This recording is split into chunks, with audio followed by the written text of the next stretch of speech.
Verses 8 to 13.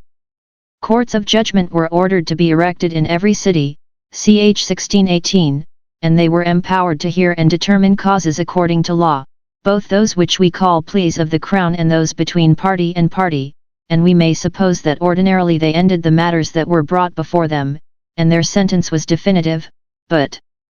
it is here taken for granted that sometimes a case might come into their court too difficult for those inferior judges to determine, who could not be thought to be so learned in the laws as those that presided in the higher courts, so that, to speak in the language of our law, they must find a special verdict, and take time to advise before the giving of judgment. v8 If there arise a matter too hard for thee in judgment, which it would be no dishonor to the judges to own the difficulty of.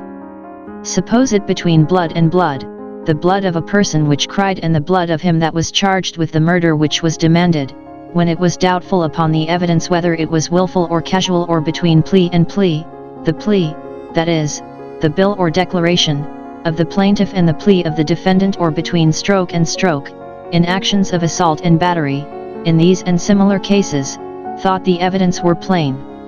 Yet doubts might arise about the sense and meaning of the law and the application of it to the particular case.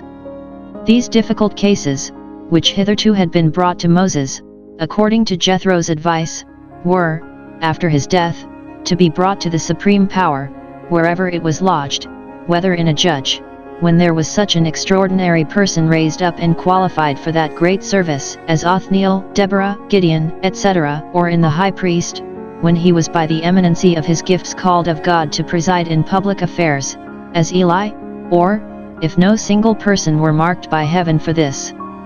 honor, then in the priests and Levites, or in the priests, who were Levites of course, who not only attended the sanctuary, but met in council to receive appeals from the inferior courts, who might reasonably be supposed, not only to be best qualified by their learning and experience, but to have the best assistance of the divine Spirit for the deciding of doubts. v9, 11, 12. They are not appointed to consult the Urim and Thummim, for it is supposed that these were to be consulted only in cases relating to the public, either the body of the people or the prince, but in ordinary cases the wisdom and integrity of those that sat at the stern must be relied on. Their judgment had not the divine authority of an oracle, yet besides the moral certainty it had, as the judgment of knowing, prudent, and experienced men, it had the advantage of a divine promise, implied in those words, v9, they shall show thee the sentence of judgment. It had also the support of a divine institution, by which they were made the supreme judicature of the nation. The definitive sentence given by the judge, priest, or great council, must be obeyed by the parties concerned, upon pain of death. Thou shalt do according to their sentence. v10, thou shalt observe to do it, thou shalt not decline from it. v11, to the right hand nor to the left. Note, it is for the honor of God and the welfare of a people that the authority of the higher power be supported and the due order of government observed, that those be obeyed who are appointed to rule, and that every soul be subject to them in all those things that fall within their commission.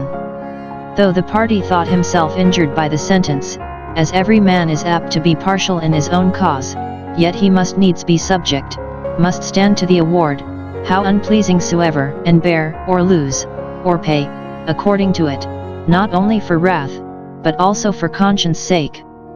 But if an inferior judge contradict the sentence of the higher court and will not execute the orders of it, or a private person refuse to conform to their sentence, the contumacy must be punished with death, though the matter were ever so small in which the opposition was made, that man shall die, and all the people shall hear and fear. v12, 13. See here. The evil of disobedience,